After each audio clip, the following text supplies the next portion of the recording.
السلام علیکم دوستو، کیا حال ہے؟ میں ہوں Ghulam Murtaza technical YouTube channel کے ساتھ۔ آج تاریخ ہے 25/7/2020۔ پاکستان میں کورونا کی یہ صورتحال ہے وہ کافی بہتر ہے، کافی ریکوریاں ہو چکی ہیں اور ڈیتھ کی تعداد بھی کم ہو رہی ہے۔ اس طرح ورلڈ لیول پر بھی کورونا کے بار کم ہونا شروع ہو گئے، تو ورلڈ لیول پر بھی ریکورنگ کی تعداد تو کافی بہتر ہے اور اموات کی تعداد وہیں 6 لاکھ تک ہے۔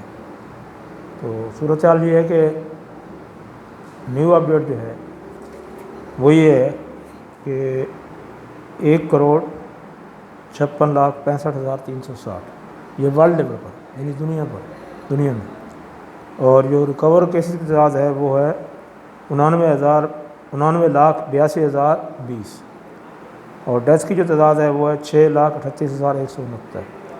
اسی طرح پاکستان میں جو کیسز کی تعداد ہے وہ ہے 2,62,772۔ ریکور کیسز کی تعداد ہے 2,19,738 اور جو ڈیتھ ہوئی ہیں وہ ہیں 5,763۔ تو اس طرح مجموعی طور پر اگر دیکھا جائے تو پاکستان میں جو تعداد ہے وہ 40,000 سے بھی کم ہو گئی ہے، یعنی ایکٹیو کیسز کی تعداد ہے وہ 40,000 سے بھی کم ہو گئی ہے۔ اور پاکستان میں پنجاب کی صورتحال کافی بہتر ہے۔ پنجاب میں 17 کے قریب جو ہسپتال ہیں، ٹوٹل 40 ہسپتال بنائے گئے تھے یہ کورونا کے بارے میں، جو کوارنٹین سینٹر بنائے گئے تھے ان میں 17 جو مین ہسپتال ہیں وہ خالی ہو چکے ہیں، ان میں مریض ہی نہیں ہیں۔ تو الحمدللہ یہ بہت اچھی خبر ہے۔ ورلڈ لیول پر اگر دیکھا جائے تو دنیا میں پاکستان چوتھے نمبر پر آتا ہے جس نے کورونا کو شکست دی ہے۔ تو اسی طرح کورونا کے جو معاملات طے کیے گئے تھے، یعنی لاک ڈاؤن کے بارے میں بتاؤں، ہمارے پاکستان میں جو لاک ڈاؤن ہوا تو 3 اسٹیٹ جو ہیں یعنی بلوچستان ہو گیا، پنجاب ہو گیا اور KP کے ہو گیا، ان میں سمارٹ لاک ڈاؤن کیا گیا، ان کی صورتحال کافی بہتر ہے۔ سندھ میں جو ہے مکمل لاک ڈاؤن کیا گیا تو وہاں حالات ابھی تک بہتر نہیں ہوئے ہیں، وہاں ابھی تک کیسز کی تعداد بڑھ رہی ہے۔ تو کراچی کی جو صورتحال ہے، ایک تو گندگی بہت زیادہ ہے اور دوسرا لوڈ شیڈنگ ہے اور تیسرا یہ ہے کہ بارش نے وہاں جل تھل کر دی ہے۔ کراچی کی صورتحال کافی ابتر ہے اور اندرون سندھ تو اس سے بھی زیادہ ہے۔ تو جو سندھ کی حکومت ہے وہ بجائے اس کو لوگوں کو سہولتیں پرووائڈ کرنے کے، وہ گورنمنٹ پر الزام لگائے جا رہے ہیں، اپنی گورنمنٹ پر توجہ نہیں دے رہی ہے، اپنی صورتحال پر توجہ نہیں دے رہی ہے، بلکہ الزام لگائے جا رہے ہیں۔ الزام دینے سے یا آنکھیں بند کرنے سے بلی آپ کو چھوڑ نہیں دے گی، یہی چیز غلط ہے۔ باقی ملکی سطح پر یہ ہے کہ مطیع اللہ جان والا ڈرامہ بھی فلاپ ہو گیا، اس پر کسی نے کان نہیں دھرے، اس کو بھی کوئی یعنی پذیرائی نہیں ملی۔ دوسرا یہ ہے کہ قاضی فیض صاحب اور اس کی بیگم کا جانا اور بلاول صاحب کا اس کے گھر جانا، یہ کافی حد تک شکوک و شبہات پیدا کرتا ہے کہ یہ کہیں ان غداروں کی چال نہ ہو جو ہمارے ملک میں بیٹھے ہوئے صحافی حضرات ملک کے خلاف اکثر جو غداری کے مرتکب ہوتے رہتے ہیں، تو یہ کہیں ان کی چال نہ ہو۔ بہرحال ہمارے جو مختلف ادارے ہیں جس میں ISI ہے، FIA ہے، وہ تحقیقات کر رہے ہیں، چند دنوں کے بعد یہ صورتحال سامنے آ جائے گی۔ مطیع اللہ جان کا جو بیان آیا ہے وہ یہ کہہ رہا ہے کہ مجھے پکڑ کے لے گئے، میرے اوپر تشدد کیا، پھر جب میرے سے پوچھا گیا میرا نام کیا ہے، جب میں نے اپنا نام بتایا تو انہوں نے کہا او ہو ہم تو غلطی پر تھے، ہم تو غلط آدمی کو پکڑ لائے، آپ پٹھان نہیں ہیں، آپ کو تو پشتو بھی نہیں آتی ہے، لہٰذا مجھے وہ چھوڑ گئے۔ یہ اس کی کہانی ہے، لباب یہی ہے۔ پہلی بات تو یہ ہے کوئی بھی ہو، چاہے وہ غیر ملکی ایجنسیاں ہوں، چاہے ملکی ایجنسیاں ہوں، چاہے کوئی بھی دہشت گرد تنظیم ہو، وہ اتنی غلط ریکی نہیں کرتی ہے، غلط آدمی کو نہیں پکڑتی ہے اور غلط ریکی بھی نہیں کرتی ہے، بلکہ ان کے جاسوسی ادارے ہوتے ہیں، جاسوسی کے ذریعے وہ رائٹ آدمی کو رائٹ ٹائم میں پکڑتی ہے۔ تو یہ تو ایک ڈرامہ سا نظر آتا ہے، فلمی سین نظر آتا ہے، جیسے وہ محبوبہ کو اٹھوا لیتے ہیں، بعد میں چھڑوا لیتے ہیں اور فلمی سین بن جاتا ہے. تو یہی سین بن گیا ہے. اور بعد میں قاضی عیسیٰ صاحب بھی چلے گئے ان کے افسوس کے لیے، اور بلاول صاحب بھی چلے گئے اس کے افسوس کے لیے، تمہیں اٹھا لیا گیا اور واپس بھیج دیا گیا. تو اس سے ٹارگٹ تو کیا گیا تھا ملکی اداروں کو، لیکن الحمدللہ ہمارے ملکی ادارے محفوظ ہیں، ہمارے ملک کی اناج محفوظ ہے، اور ہمارے وزیر اعظم صاحب، ہماری گورنمنٹ محفوظ ہے. لیکن اب سوال یہ اٹھتا ہے کہ ایسے کام کیوں ہو رہے ہیں؟ ایسے کام اس لیے ہو رہے ہیں کہ ہم نے غداروں کو چھوٹ دے رکھی ہے. پچھلے دنوں ایران میں ایک واقعہ ہوا تھا. ایران کے ایک جنرل سلیمان کو امریکی ایجنسیوں نے مار دیا تھا، ڈرون کے ذریعے حملہ کر کے اس کو مار دیا تھا عراق میں. تو ان کی جاسوسی اور ان کی ریکی کرنے والا ان کا ہی ایک آدمی تھا، ان کا ہی سیکورٹی کا ایک آدمی تھا جو اس کی ریکی کر رہا تھا، جو اس کی جاسوسی کر رہا تھا. ایران نے اس کی تحقیقات کی، اور تحقیقات کرنے کے بعد اس کو سزائے موت دے دی. انہوں نے کہا غداروں کے لیے یہی جگہ ہے. تو ایسا ہی سارے ملک میں ہوتا ہے، لیکن دنیا کا واحد ملک پاکستان ہے جہاں غدار کو چھوٹ دی جاتی ہے کہ تم اور غداری کرو. چور کو چھوڑ دیا تو تم اور چوری کرو، ڈاکو کو چھوڑ دیا تم اور ڈاکے مارو. تو یہ کیا ہے؟ قانون کے ساتھ مذاق ہے، یا ہمارے ادارے جو ہے ایف آئی اے یا پولیس جو ہے وہ ملی ہوئی ہے ان کے ساتھ، یا ہمارے جو مختلف ادارے ہیں وہ ملے ہوئے ہیں؟ ہمیں یہ اس چیز کی سمجھ نہیں آتی ہے. ہر ملک میں، چاہے وہ مسلم ملک ہو چاہے غیر مسلم ملک ہو، وہ کوئی بھی مجرم ہو اس کو سزا دیتا ہے، لیکن ہمارا ملک مجرم کو چھوڑ دیتا ہے، جاؤ تم اور جرم کرو. تو یہی وجہ ہے کہ ہمارے ملک میں جرائم کی جو تعداد ہے وہ بڑھ رہی ہے.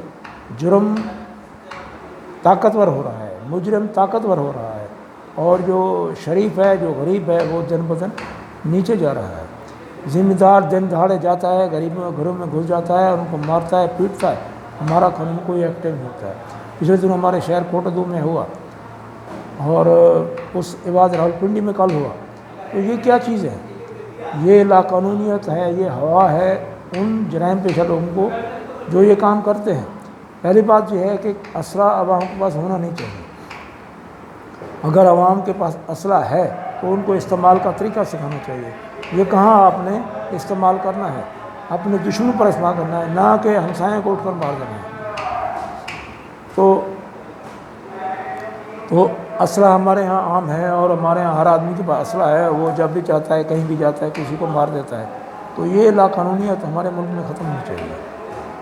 اور یہ لاقانونیت جب تک رہے گی، اور قانون جب تک ہمارے قانون کے ہاتھ مضبوط نہیں ہوں گے، وہ جرائم پیشہ لوگوں کو پکڑے گا نہیں.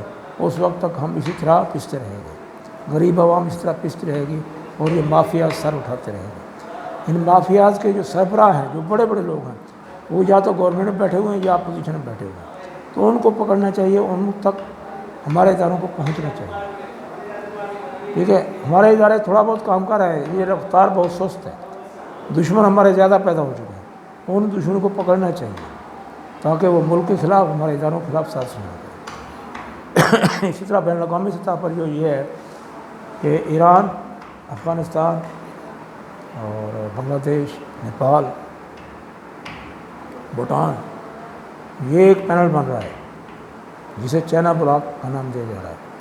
ترکی، یعنی بڑے ملکوں میں ترکی اور رشیا اور سعودیہ کے بارے میں خبر آئی کہ سعودیہ بھی چائنا کے ساتھ مل رہا ہے.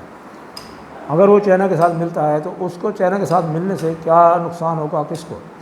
پہلی بات یہ ہے کہ یو ایس اے کو نقصان ہوگا. دوسری بات یہ ہے کہ اسرائیل کو نقصان ہوگا، کیونکہ اسرائیل اور سعودیہ کے درمیان جو وار ہوتی رہتی ہے یا جنگ ہوتی رہتی ہے، جب چائنا کے ساتھ سعودیہ کا تعاون حاصل ہو جاتا ہے تو اسرائیل جو ہے براہ راست ایران پر اور سعودیہ پر وار نہیں کر پائے گا. اگر سعودیہ چائنا کے بلاک میں آتا ہے تو اس میں اہم کردار جو ہوگا وہ پاکستان کا ہوگا، کیونکہ سعودیہ کو یمن سے تحفظ چاہیے، دہشت گردی سے تحفظ چاہیے. اسی لیے وہ کسی غیر مسلم افواج کو اپنے ملک میں گھسنے نہیں دے گا.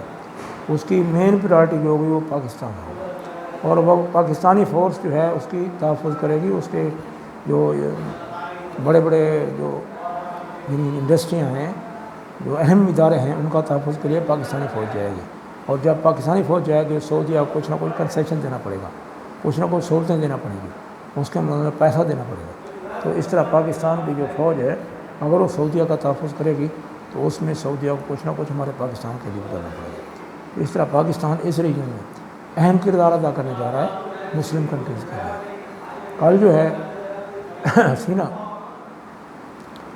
حسینہ جو وزیر اعظم ہے بنگلہ دیش کی، تو انہوں نے جو ہے اپنے ہمارے وزیر اعظم سے ٹیلی فون پر بات کی، یہ اہم پیش رفت ہوئی ہے۔ حسینہ جب سے حکمران بنی ہے اس وقت سے لے کر اب تک وہ پاکستان کے خلاف چل رہی ہے، مودی کے اشاروں پر چل رہی ہے، لیکن اب وہ چونکہ چائنا کے بلاک میں جا چکی ہے، چائنا کو اس نے اپنا ساتھی بنا لیا ہے اور انڈیا سے اس کی مخالفت چل رہی ہے، تو اس طرح جو ہے وہ پاکستان کے قریب ہوئی ہے، اور پاکستان سے فون پر بات ہوئی ہے، اور وہ وزیر اعظم پاکستان نے اس کو پاکستان میں آنے کا دورے کی دعوت بھی دی ہے۔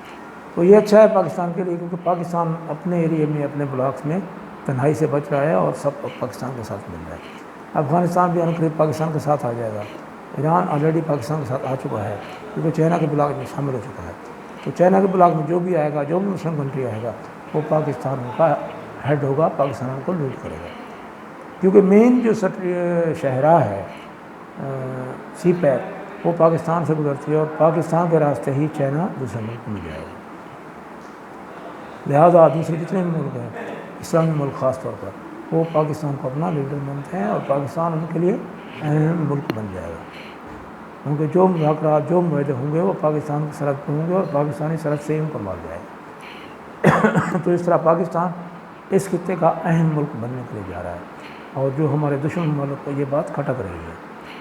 بہرحال جو ہمارے نصیب میں ہے وہ ملنا ہے، جو انڈیا کے نصیب میں ہے وہ ان کو ملنا ہے، ان کے نصیب میں مودی آیا، ہمارے نصیب میں عمران خان آیا، یہ تو اپنی اپنی بات ہے نا۔ انہوں نے ایک جاہل کو چنا، ایک چائے فروخت کو چنا، ہم نے ایک لیڈر کو چنا، ہم نے ایک پروفیسر کو چنا، ہم نے ایک استاد کو چنا، ٹھیک ہے۔ پہلا موقع ہے کہ پاکستان میں ایک پروفیسر جو ہے، ایک لیکچرر اور ایک جو چانسلر وہ وزیر اعظم بنا ہے، اور کھیل کی دنیا کا ماسٹر لیجنڈ کھلاڑی یعنی عمران خان بنا ہے، اور 92 میں جس نے ورلڈ کپ جتایا، اور پہلی دفعہ پاکستان میں وہ آدمی وزیر اعظم بنا ہے جس نے پاکستان کے لیے بہت کچھ کیا ہے۔ باقی ہمارے اپوزیشن ہے، ان کا ریکارڈ دیکھ لیں، اتنے کتنے ارب ملک ہیں، کتنے ارب ملک ہیں، جس کھاتے کو اٹھاؤ وہاں اربوں کے گھپلے نکلتے ہیں۔ اسی طرح آئی ٹی پیز کو لے لو، ونڈ پاور کو لے لو، اسی طرح عمران صاحب ہیں ہمارے اینکر ہیں، انہوں نے جو تفصیل پیش کی ہے اس حساب سے لگاؤ اندازہ کہ ہم کتنے نقصان میں جا رہے ہیں، ہمیں کیسے لوٹا جا رہا ہے، ٹھیک ہے۔ ایک ان کو سبسڈی دی جا رہی ہے، پھر یونٹ مہنگا لیا جا رہا ہے، اور عمران خان نے جو یونٹ لیا ہے وہ 6 روپے ہے اور سبسڈی بھی نہیں ہے، تو یہ صورتحال ہے، اور ہمارے ملک کو دونوں ہاتھوں سے لوٹا گیا، اور ان لوٹنے والوں کو عدالتیں ضمانتیں دے رہی ہیں۔ اگر یہ 15 کیسز ہیں، 15 سے 20 کیسز ہیں، ان کو ہی نیب کور کر لیتی ہے تو ہمارا ملک جو معاشی صورتحال ہے وہ اس سے نکل جاتا ہے، یعنی خسارے کی صورتحال سے نکل جائے گا، اور ہمارا ملک منافع میں چلا جائے گا، اور نیب جو پیٹ رہی ہے ہمارے پاس پیسہ نہیں ہے، ہمارے پاس یہ نہیں ہے، ہمارے پاس وہ نہیں، وہ بھی اس چیز سے نکل جائے گی۔ تو باقی یہ ہے کہ جنگی صورتحال میں یہ ہے کہ پاکستان، چائنا، امریکہ اور انڈیا، ان ممالک میں جنگ کی صورتحال ہے۔ ابھی انڈیا اور امریکہ چائنا کے سامنے آ چکے ہیں، اور جنگ کی صورتحال کافی گمبھیر ہے، جس میں چائنا نے دھمکی دی ہے اگر امریکہ نے اس سے آگے بڑھنے کی کوشش کی تو ہم ان کو بڑے نتیجوں سے بھگتنا ہوں گے، یعنی بڑے نقصان سے اس کو بھگتنا ہوگا، بڑا نقصان اس کو اٹھانا ہوگا۔ اور اسی طرح امریکہ نے چائنا کا ایک سفارت خانہ بند کر دیا ہے، اسی طرح چائنا نے بھی ایک امریکہ کا سفارت خانہ بند کرنے کی سوچ رہا ہے، یعنی وار برابر کی، جوڑ برابر کا۔ چائنا نے اپنے کچھ خفیہ ہتھیاروں کا نمائش کی ہے، جو وہ ہتھیار امریکہ کے پاس بھی نہیں ہے اور انڈیا کے پاس بھی نہیں ہے، تو چائنا جو ہے اس وقت سپر پاور بننے کے لیے جا رہا ہے اور سپر پاور بن چکا ہے. اس کی یورپی یونین اور ہمارے جو ایشین ممالک ہیں ان نے تقریباً حمایت کرتی ہے. تو اس طرح اگر چائنا سپر پاور بنتا ہے تو اس کا فائدہ پاکستان کو جائے گا، کیونکہ وہ اپنی جو بڑی صنعت ہے وہ پاکستان میں لے کر آئے گا اور وہ میڈ ان پاکستان کے نام سے دنیا میں پہچانی جائے گی اور جانی جائے گی. اس طرح لیبر پاکستان کی لگے گی اور پاکستان میں نوکریوں کے مواقع ہوں گے. اور سی پیک کے کافی منصوبے جو ڈیلے کیے جا رہے تھے وہ اب شروع ہونے جا رہے ہیں، جس میں خاص طور پر ہمارے توانائی کے شعبے ہیں. تو ہمارے پاکستان میں گیس کی جو صورتحال ہے وہ بہت کم ہے. تو ایران کے پاس گیس سے آتا ہے، تو اس طرح ہم ایران سے بھی اپنی گیس، ایران سے جو ہم گیس لے سکیں گے. اور پاکستان میں جو گیس کی صورتحال ہے، ہم عراق سے، ہم قطر سے مہنگی گیس لے رہے ہیں، تو اس طرح ہمیں ایران جو ہے سستی گیس فراہم کرے گا. یہ صورتحال بھی ہو سکتی ہے. لہذا پاکستان میں تعلیمی نظام جو ہے اس پر بھی توجہ دی جا رہی ہے، یعنی ایک ہی نصاب لایا جا رہا ہے. باقی جو مرضی کتابیں پڑھیں وہ کوئی رکاوٹ نہیں ہے، پرائیویٹ ہو یا سرکاری ہو یا کوئی بھی ادارہ ہو، باقی جو مرضی کتابیں پڑھیں ایکسٹرا. لیکن جو نصابی کتابیں ہیں، جو گورنمنٹ جن کتابوں پر توجہ دے رہی ہے، وہ کتابیں یعنی ٹیکسٹ بک جو ہیں وہ ہر جماعت میں، ہر سکول میں پڑھائی جائیں گی اور انہی کا جو امتحان دیا جائے گا. باقی چھوٹی کلاسوں میں جو بورڈ کی کلاسیں نہیں ہیں ان میں آپ جو مرضی پڑھیں، لیکن مین کلاسیں جو ہیں یعنی پرائمری کی 5ویں ہے، 8ویں ہے، 9th ہے، 10th ہے، فرسٹ ایئر ہے، سیکنڈ ایئر ہے، ٹھیک ہے، B S C first year ہے، B S C second year ہے، ان میں وہی کتابیں پڑھائی جائیں گی گورنمنٹ کی منظور شدہ. اور یہ بھی اعلان کیا گیا پنجاب میں کہ کوئی بھی بک، کسی بھی بک میں حضور پاک اور صحابہ کرام کے بارے میں کوئی بھی غلط ورڈ یوز ہوں گے یا غلط فکرے یوز ہوں گے ان کو نکال دیا جائے گا، بلکہ ان کو سزا دی جائے گی جو وہ فکرے استعمال کریں گے. یہ بہت اچھا کام کیا ہے اس گورنمنٹ نے. اور پہلی دفعہ ہے کہ پاکستان کے جو مذہب ہے اسلام اس پر توجہ دی گئی ہے.